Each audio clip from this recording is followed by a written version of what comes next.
Hello, మన Meenakshi test tube baby centre start అయ్యి 5 years complete అవుతుంది ఈ జూన్ 24కి. సో ఈ 24 జూన్ నుండి ఈ జూన్లో ఐవీఎఫ్ చేయించుకునే వాళ్ళకి స్పెషల్ డిస్కౌంట్ ఇవ్వాలని అనుకుంటున్నాను నేను. ప్లస్ మీకు ఐవీఎఫ్ చేయించుకోవడానికి వచ్చినప్పుడు స్కానింగ్, మీ హస్బెండ్ సెమెన్ అనాలిసిస్ 2 ఫ్రీగా చేస్తారు మన సెంటర్లో.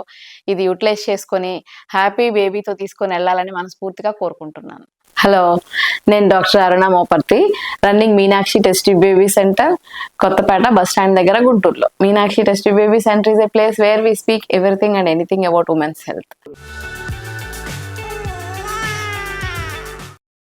ఈరోజు చాలా కామన్ గా అందరూ అడిగే మెయిన్ హార్మోనల్ ఇంబ్యాలెన్స్ అంటే ఏంటి, అందరూ వచ్చి నాకు హార్మోన్స్ ఇంబ్యాలెన్స్ ఉందండి, మా డాక్టర్ గారు ఇట్లా చెప్పారు అని వస్తారు. అసలు హార్మోన్స్ అంటే ఏంటి, అవి ఎలా రిలీజ్ అవుతాయి, ఏంటి ఇంబ్యాలెన్స్ అనే దాని గురించి చెప్పాలనుకుంటున్నా అవగాహన మీకు. హార్మోన్స్ అంటే వాటిని chemical messengers in the body అంటాం అనమాట. కెమికల్ మెసెంజర్స్ అది గ్రంథిలో నుంచి విడుదలయ్యి మన రక్తం ద్వారా ప్రతి బాడీ, ప్రతి సెల్లులోకి, ప్రతి టిష్యూలోకి, ప్రతి అవయవంలోకి వెళ్ళి అవి ఆ బాడీ, ఆ పార్ట్ ఆఫ్ ద బాడీని అవి శాసిస్తాయి అనమాట.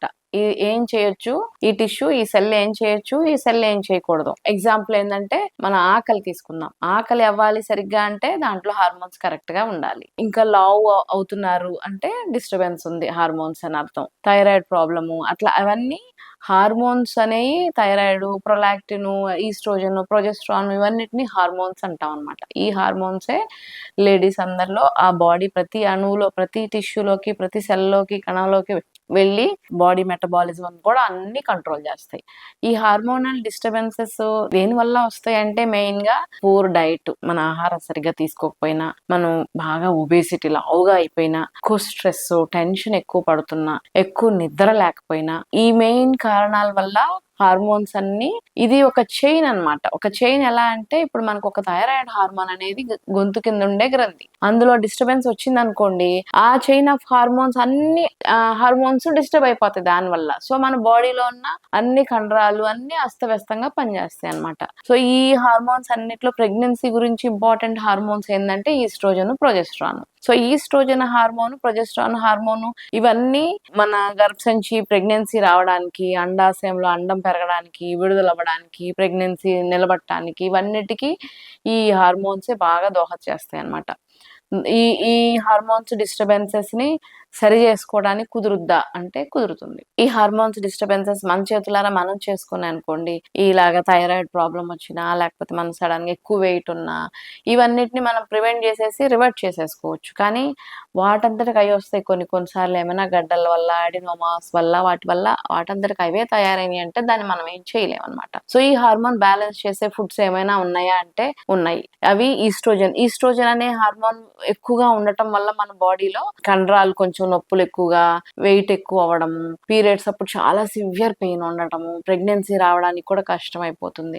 ఈస్ట్రోజన్ హార్మోన్ డిటాక్సిఫై చేసే ఫుడ్స్ ఏమంటే క్రూసిఫెరస్ ఫుడ్స్ అంటారు. క్యాబేజ్, కాలీఫ్లవర్, రాడిష్ ఇలాంటి ఫుడ్స్ కొంచెం బాగా కుక్ చేసుకొని తీసుకోవటం వల్ల మన బాడీలో ఈస్ట్రోజన్ హార్మోన్ ని అది చక్కగా బ్యాలెన్స్ అయిపోతుంది. ఈ డిస్టర్బెన్సెస్ అన్ని కరెక్ట్ అయిపోతాయి. ఇంకా కొన్ని fats like omega 3 fatty acid, ఇంకో మంచి 6 ఫ్యాటీ యాసిడ్స్ ఉంటాయి. అవి ఏం చేస్తాయి అంటే మన బాడీలో ఇన్ఫ్లమేషన్ తగ్గిస్తాయి. ఇన్ఫ్లమేషన్ తగ్గిపోవడం వల్ల నెలసర్ల ముందు చాలా పెయిన్ వస్తుంది కొంతమందికి, ఈస్ట్రోజన్ ఎక్కువైపోయి, అవన్నిటికీ ఈ ఫుడ్స్ బాగా ఉపయోగపడతాయి అనమాట. ఇంకా మన ఆహారంలో ఫైబర్ ఎక్కువ ఉంచుకోవాలి. ఫైబర్ అంటే ఫైబర్ దేంట్లో ఉంటుందంటే ఆకుకూరలు, అరటి పండ్లు, పపాయ వీటిల్లో ఫైబర్ ఎక్కువ ఉంటుంది.